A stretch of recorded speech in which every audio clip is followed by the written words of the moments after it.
உங்கள் favourite TV ஷோக்களை இனி miss பண்ண தேவையில்லை. ZEE5 இல் முற்றிலும் இலவசமாக காணுங்கள், இங்கேயும் எப்பொழுதும். நீங்க போய் கல்யாண வேலையை பாருங்க. நான் ஒரு நல்ல நேரம் பார்த்து சொல்றேன். இப்ப விழுந்த அந்த பந்தக்கால மறுபடியும் பூஜை செஞ்சு எல்லாரும் ஒன்னா சேர்ந்து நட்டு வச்சிருங்க. பந்தக்கால புடுங்கி போட்டா அபசகுணம்னு நினைச்சுக்கிட்டு கல்யாணத்தை தள்ளி போடுவாங்கன்னு பார்த்தா இவங்க ஆளாளுக்கு மாத்தி மாத்தி ஏதோ ஒரு பிளான போட்டுட்டு இருக்காங்க. இவர் என்ன இப்படி சொல்லிட்டு இருக்காரு? பேசாம இருந்திருந்தா கூட பிரச்சனை அதுவா போயிருக்கும். சொந்த செலவுல சோனியை வச்சுக்கிட்ட மாதிரி ஆயிடுச்சு. இப்ப என்ன பண்றது? சித்தி, சுவாமிஜி சொன்னதுக்கு அப்புறம் நாம எதுக்கு பயப்படணும்? தைரியமா கல்யாண வேலையை பாருங்க. சரி அன்பரசி, இப்பதாம்மா நிம்மதியா இருக்க. சரி, நாங்க கிளம்புறோம். கல்யாண வேலை நிறைய இருக்கு. அன்பரசி, அனன்யாவை உன்னை நம்பிதான் நான் விட்டுட்டு போறேன். அவளை நீதான் பத்திரமா பாத்துக்கணும். என்ன சித்தி, நீங்க இதெல்லாம் சொல்லணுமா? அவ யாரு? ஏன் தங்கச்சி. அவளை பத்திரமா பாத்துக்க வேண்டியது ஏன் கடமை. நீங்க அவளை பத்தி கவலைப்படாம போய் கல்யாணத்துக்கு ஆக வேண்டிய வேலையை பாருங்க. நாங்க போயிட்டு வரோம் சாமி. சிவகாமி ஆசைப்பட்டாங்கிற ஒரே ஒரு காரணத்துக்காக அந்த கஸ்தூரிய விரட்டி அடிச்சுட்டு எங்க அண்ணனை மிரட்டி சிவகாமிக்கு சந்திரசேகரை கல்யாணம் பண்ணி வச்சேன். ஆனா இப்ப என்னோட அனன்யா ஆசைப்படுற வாழ்க்கையை என்னால அமைச்சு கொடுக்க முடியல. என் பேத்திக்கு பக்கத்துல இருந்து உதவி செய்ய முடியாம இப்படி ஜெயில வந்து கிடக்குறேன்.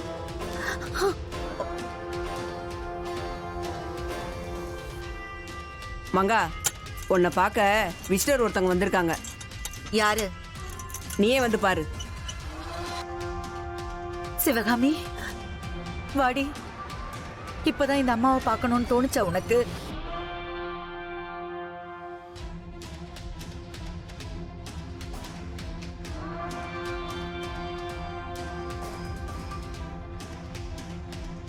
ஏய், இவளை எதுக்கு நீங்க அழைச்சிட்டு வந்த? இவ தாண்டி நம்ம அனன்யாவோட வாழ்க்கையை அழிச்சவ. இவ கூட போய் சவகாசம் வச்சுக்கிட்டு இருக்க. ச்சீ, உன்னை என் பொண்ணுன்னு சொல்லவே அசிங்கமா இருக்குடி. மா, என்னை பத்தி நீ என்ன வேணாலும் பேசு. அதுக்கு உனக்கு எல்லா உரிமையும் இருக்கு. இத பாரு, முதல்ல நான் இங்க எதுக்கு வந்தேங்கிறத சொல்லிடுறேன். தயவு செஞ்சு கொஞ்சம் பொறுமையா கேளு. நம்ம அனன்யாவுக்கு ஒரு நல்ல வரன் அமைஞ்சிருக்குமா. இன்னும் ஒரு வாரத்துல கல்யாணம். அவளுக்கு என்னதான் அம்மாவா நான் இருந்தாலும் என்னை விட அவ ஓ மேலதான் அதிகமா பாசமா இருக்கா. அவ கல்யாணத்துக்கு நீ வந்து அவளை ஆசீர்வாதம் பண்ணா அவ மனசுக்கு அது ரொம்ப சந்தோஷமா இருக்கும். அன்பரசி,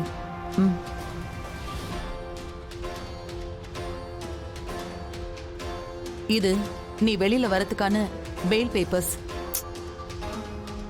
இத கூட அன்பரசி தான் ஏற்பாடு பண்ணா.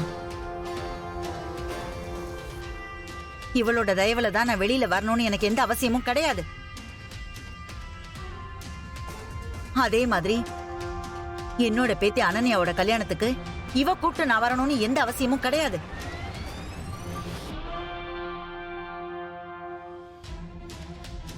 ஏமா இப்படி எல்லாம் பேசிட்டு இருக்க?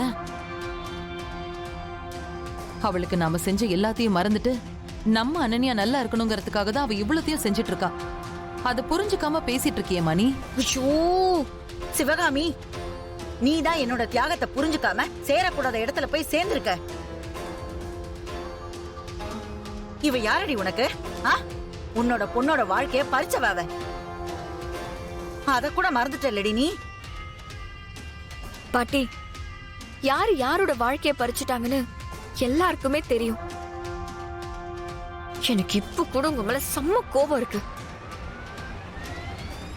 என் அம்மா உயிர் போனதுக்கு காரணமே நீங்க தான். இருந்தாலும் நான் ஏன் உங்களுக்கு பெயில் வாங்கி தரணும்னு முயற்சி பண்றேன்னா, நீங்க அனன்யா மேல வச்சிருக்கிற பாசம், அவளுக்கு பெரியவங்கன்ற ஸ்தானத்துல நீங்க இருந்து ஆசீர்வாதம் பண்ணணும். இந்தாங்க, நாங்க உங்களுக்கு பெயில் கொண்டு வந்திருக்கோம். இதுல ஒரு சைன் மட்டும் பண்ணுங்க. ஏய், இன்னொரு தடவை உதவி பண்றேன் உபதேசம் பண்றேன் நீங்க வந்து நின்ன அவ்வளவுதான், உனக்கு போயிட்டே இரு.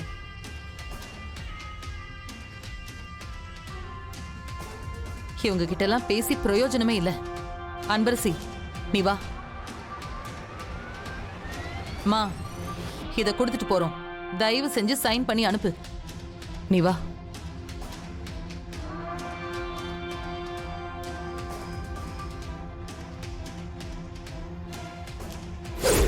ஐயோ ஆமா பாட்டி, சின்ன வயசுலயே தொலைஞ்சு போனால பத்மா ஆண்டியோட மூத்த பையன். அவன் திரும்ப வீட்டுக்கு வந்திருக்கான் பாட்டி. அவன் கல்யாணம் பண்ணிக்க போற பொண்ணுக்கு தான் எல்லா அதிகாரமும்னு பத்மா ஆண்டி சொல்லிட்டு இருக்காங்க. அவனை மட்டும் நான் கல்யாணம் பண்ணிக்கிட்டேன்னு வச்சுக்கோங்க, அந்த அன்பரசியை வீட்டை விட்டு துரத்துறதுக்கு ரொம்ப ஈஸியா இருக்கும் பாட்டி. சூப்பர் செல்லா, சூப்பர். அந்த பத்மாவுக்கு ஏற்கனவே உன் மேல ஒரு பிரியம் இருக்கு. இங்க பார், அந்த பையன் மட்டும் கல்யாணத்துக்கு சம்மதிச்சிட்டான்னு வச்சுக்கோ, அப்புறம் அந்த வீட்டுல எல்லாமே நீ நினைச்சபடிதான் நடக்கும். ஏய் அன்பரசி, எப்படி எப்படி எப்படி நீ என் பேத்திக்கு மாப்பிள்ளை பாக்குறியா? அவ அந்த வீட்டுக்கு மூத்த மருமகளா வந்து உன்னை எப்படி ஓட விடுறான்னு மட்டும் நீ பாருடி. பாரு.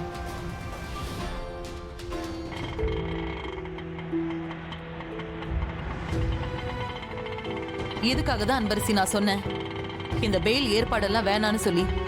இப்ப பாத்தியா, நாம சொல்றது அவங்க காது கொடுத்து கூட வாங்காம அவங்க இஷ்டத்துக்கு ஏதேதோ பேசிட்டு இருக்காங்க. சித்தி, கொஞ்சம் யோசிச்சு பாருங்க. கொஞ்ச நாளைக்கு முன்னாடி நீங்களும் இப்படித்தானே இருந்தீங்க. இப்போ நீங்க மாறலையா?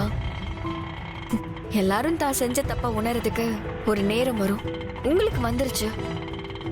பாட்டிக்காக அந்த நேரம் காத்துக்கிட்டு இருக்கு. அவ்வளவுதான். கண்டிப்பா அவங்க செஞ்ச தப்ப அவங்க ஒரு நாள் புரிஞ்சுப்பாங்க. இந்த தெளிவுதான் அன்பரசி எனக்கு உங்ககிட்ட ரொம்ப பிடிச்சது. எந்த சூழ்நிலையிலையும் எமோஷனலா முடிவெடுத்து எந்த முட்டாள்தனமும் பண்ணாம பொறுமையா இருக்க பாத்தியா? அந்த குணம் ரொம்ப பேருக்கு இருக்கவே இருக்காது.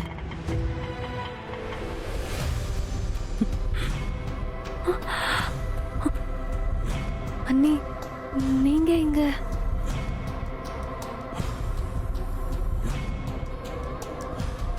அதே தான் நானும் கேக்குறேன். நீங்க என்ன பண்ற? அது அன்னைக்கு பணத்தை மாத்தி அனுப்பிட்டேன்னு சொன்னேன்ல, அதை திருப்பி வந்து வாங்கிக்க சொன்னாரு. அதான் வாங்க வந்தேன்.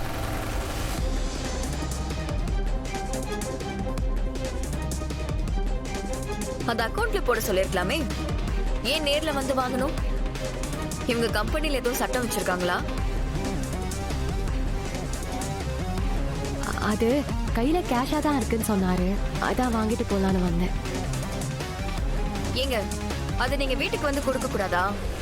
இவ்வளவு தனியா தான் வர சொல்லி கொடுப்பீங்களா? இல்ல மேடம். சரி சரி, பணத்தை வாங்கிட்டல? வாங்கிட்டேன். ஜீ5 ஆப்பை டவுன்லோட் செய்து அனைத்து எபிசோடுகளையும் இலவசமாக பாருங்க.